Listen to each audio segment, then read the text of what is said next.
Fala galera, beleza?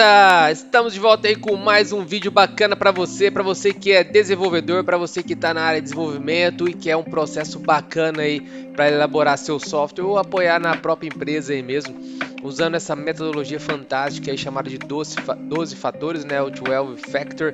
Ele vai ajudar bastante a você abrir a mente aí para alguns processos interessantes aí no fluxo de desenvolvimento.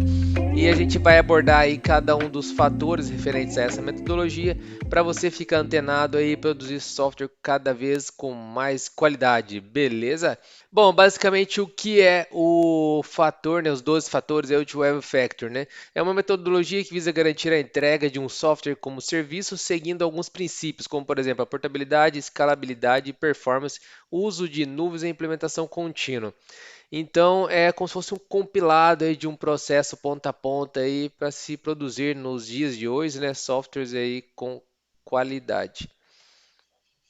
Bom, partindo do princípio dos 12 fatores, então o primeiro fator ele diz sobre base de código. É muito importante que todo o desenvolvimento, todo o software, seja ele em C Sharp ou Java ou qualquer outra linguagem, possua aí o seu versionador de código, o seu repositório de código, para que a gente consiga aí rastrear, né, e ter a visibilidade das versões, das alterações e se porventura precisar voltar algum step, a gente consegue aí de forma fácil e também ter isso comum aí para todos os desenvolvedores acessar aí de qualquer lugar. Então, isso é o que preza aí no primeiro fator. Fator 2, dependências. É um outro ponto também bacana aí que é abordado, que é com relação ao uso de bibliotecas, né? Aí eu citei, por exemplo, no Get, que é utilizado aí no Nugget ou no Get, cada um fala de um jeito aí no .NET. Então, sempre nos apoiar aí a uso de bibliotecas que estão maduras, estão validadas e são seguras de se utilizar para otimizar o seu desenvolvimento e agilizar também aí alguns processos. Fator 3, configurações. Configurações também é muito importante, principalmente com relação a variáveis, né? Então, muitas aplicações, muitos códigos aí, a gente tem aí uso de variáveis que são dinâmicas, né? Sofrem constantes alterações.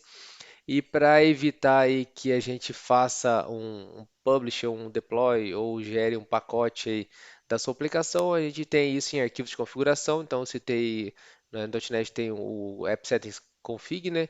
E o uso de YAML também aí, onde a gente consegue aí armazenar algumas informações que podem ser alteradas sem necessidade de compilação do código.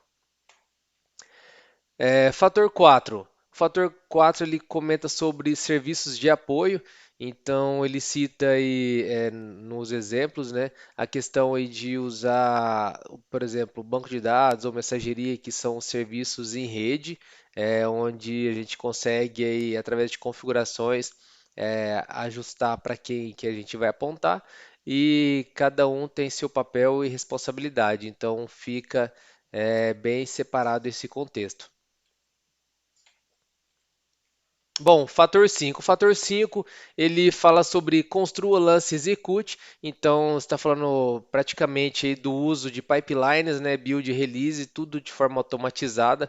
Isso acaba também ganhando performance. A gente sai daquele modelinho de gerar um pacotinho, abrir o servidor e colocar lá dentro, né, a aplicação.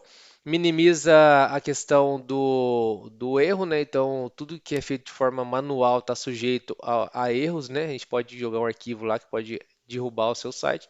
Então, com o uso de pipelines, configurações, a gente consegue automatizar o processo, fazer com que tudo seja de forma automatizada, podendo assim você aplicar uma release. Se der algum problema, você consegue aplicar a release anterior, tudo através de interface e etc. Fator 6, processos. Então, esse é um pouco difícil de explicar, né? Ele fala sobre um conceito de stateless, né? Que é a questão de não manter estado, né, dos processos. Então, quando ele fala sobre isso, ele fala um pouco sobre você, por exemplo, dividir um pouco do seu trabalho. Então, vamos supor que você desenvolva uma aplicação local na sua máquina e quando você sobe para o ambiente, lá eles executam em duas instâncias ou mais de um pod, alguma coisa nesse sentido, e você não preveu esse tipo de processamento, ou talvez paralelo, alguma coisa nesse sentido. Então, com o uso de serviços de apoio, você consegue centralizar essa informação que você está tratando, e aí os outros recursos ou processos podem consumir essa informação de forma simultânea. O fator 7 também é um pouquinho complicado de explicar. Ele fala sobre o vínculo de ports, então ele fala um pouco sobre a questão de você não ter muita dependência com o servidor web, seja aí o IS, Tomcat, qualquer outra coisa. Então, para fazer uso aí de outros recursos, não utilizando o protocolo HTTP necessariamente, você pode utilizar outros tipos de protocolo, mas que você consiga que ele seja acessível através de alguma porta. Hoje, o .NET Core você nem precisa muito aí do IS, né? E aí fazer o uso das portas, porque você consegue não todo mundo ficar no mesmo funil aí da porta 80. O fator 8 fala sobre a concorrência. Então, o que que é essa questão da concorrência? A gente não fazer tudo de forma sequencial, singular. Então, por exemplo, a gente tem um site, né? E aí ele recebe um pedido, por exemplo. E para que o usuário não fique aguardando e que esse processo seja longo, você quebra ele num processamento background. Com isso, você separa o processo, né? Então, os dois executam de forma paralela. Não há concorrência com a informação, porque o ciclo do web, por exemplo, ele se encerra e o do job inicia a partir da leitura de um barramento ou de algum outro dado. Então, eles trabalham de forma simultânea, não há concorrência com o dado. Fator 9, descartabilidade. Também é algo um pouco complicadinho de explicar, mas ele fala sobre a questão da aplicação, ela ser fácil dela ser desplugada, né, parada ou descartada, e ela ter um processo de inicialização rápido. Eu até citei, por exemplo, aplicações que tratam as coisas de forma síncrona, né? Então você consegue manter aquele estado ali enquanto um processo está executando ali e iniciando. O uso de microserviços também facilita isso bastante, porque a gente tem várias APIs aí trabalhando também independentes. Então, sempre que a gente puder restabelecer uma aplicação de forma mais rápida e transparente para o cliente, melhor. Fator 10. Essa é a camiseta do Neymar. Paridade entre o desenvolvimento e produção. Isso é uma luta que se arrasta aí por todas as empresas, né? A gente mantém produção, HML, Stage, Sandbox, desenvolvimento, tudo atualizado, né? Para que a gente consiga desenvolver aí com dados, por exemplo, bem próximos de produção. Com isso, a gente minimiza o impacto quando for subir produção e a gente não tem nenhuma surpresinha, porque o ambiente de produção ele tem X, Y, Z, a versão de tal aplicação é tal e o desenvolvimento é diferente. Então, quanto mais próximo a gente tiver os ambientes, né, de produção, melhor será e o mínimo de impacto terá quando subir uma aplicação nova. Fator 11.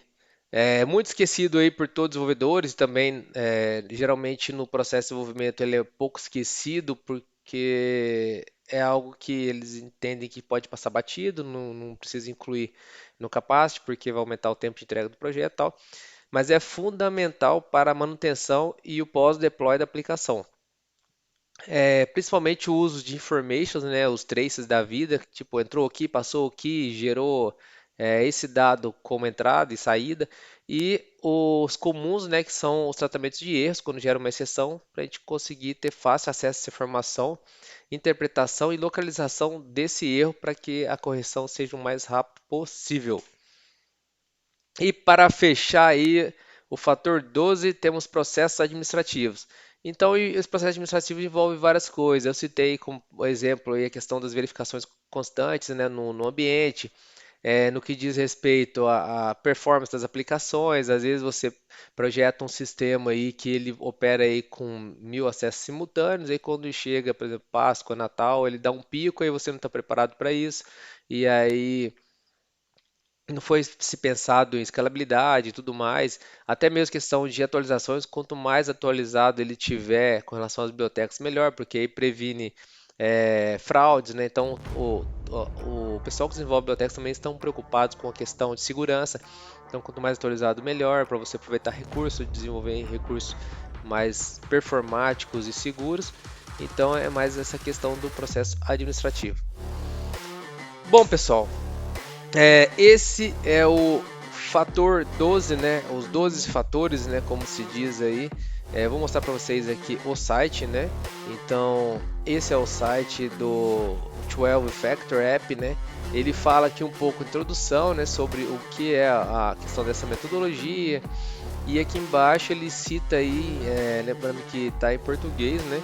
Ele fala sobre cada um dos 12 fatores, explica, tem imagem, tudo mais, tem mais detalhe. O meu foi mais um compilado aí na minha visão como desenvolvedor, engenheiro, etc.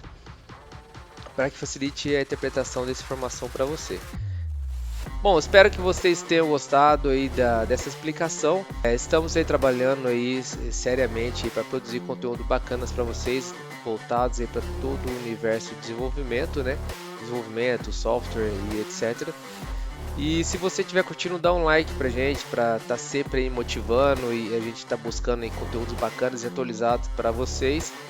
E até a próxima. Valeu, pessoal!